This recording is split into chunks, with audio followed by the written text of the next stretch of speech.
Hello, this is Rossana Kelton. How are you doing? This is my studio talk. This is, as you can see, this is my studio.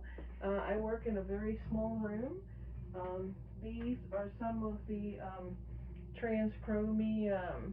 These are fluorescent plexiglass that I worked with, and I created an installation with different colors.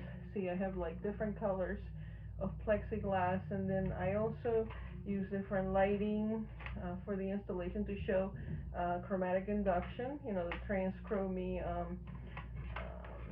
See, plexiglass, fluorescent plexiglass, transchrome study of saturation.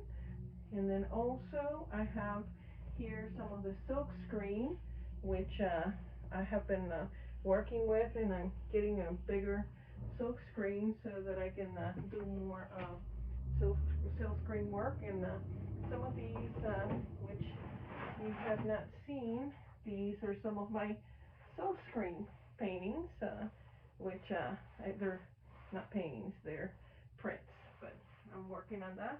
Again, I'm preparing for the 45-hour review, so I have everything separate for that.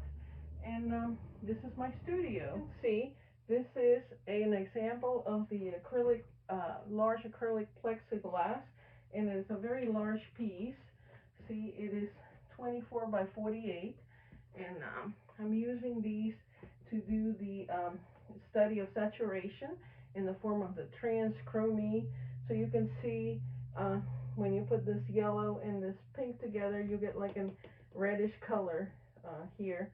And also, this is another painting that I worked on, and in this painting, I have over here, I worked on this, and this is also vinyl and also acrylic paint, and I was trying to create more of the geometric shapes, but in a larger scale.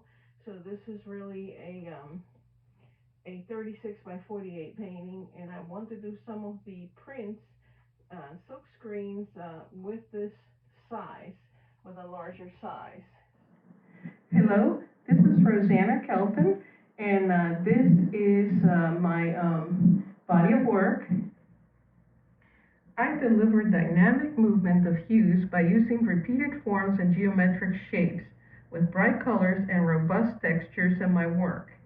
I aim to communicate the properties of color according to saturation in my work by showing geometric structures that demonstrate reflection in terms of additive color, subtractive color, and chromatic induction, and transchrome transparencies. I aim to communicate the property of hue in my work by painting artwork that shows simultaneous contrast. I looked for inspiration in my work at the optical artists of the 1950s and 1960s, such as Victor Vasarely, Joseph Alberts, and Carlos Cruz Diaz.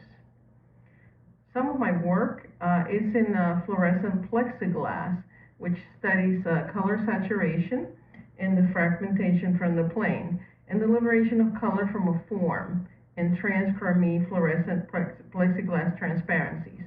Other works have complex subsurface interactions that create light sensations.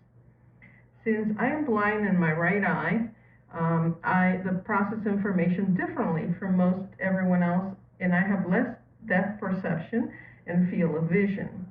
My eyes try to compensate, and I have learned to work with my disability.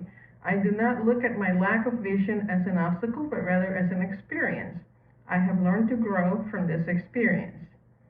What I want to do with my paintings is I want to demonstrate that the language of color can be communicated to visually impaired people. I am researching ways to create this communication with other individuals that are visually impaired. I am going to demonstrate that the language of color can be communicated to visually impaired people in terms of saturation and hue. I am currently working with silk screens, printing and creating kinetic art installations that interact with visually impaired viewers. This is Fractal Curves and Lines. It is an oil painting on linen. It has dimensions of 16 inches by 20 inches, and it has the illusion of a subsurface interaction with complexity and also the sensation of light. This is Line in Motion, which is an oil painting that is 16 by 20, and it's an oil painting on linen. And what I'm trying to create in this work is the use of colors to create motion. As you can see, it is a motion in a static form.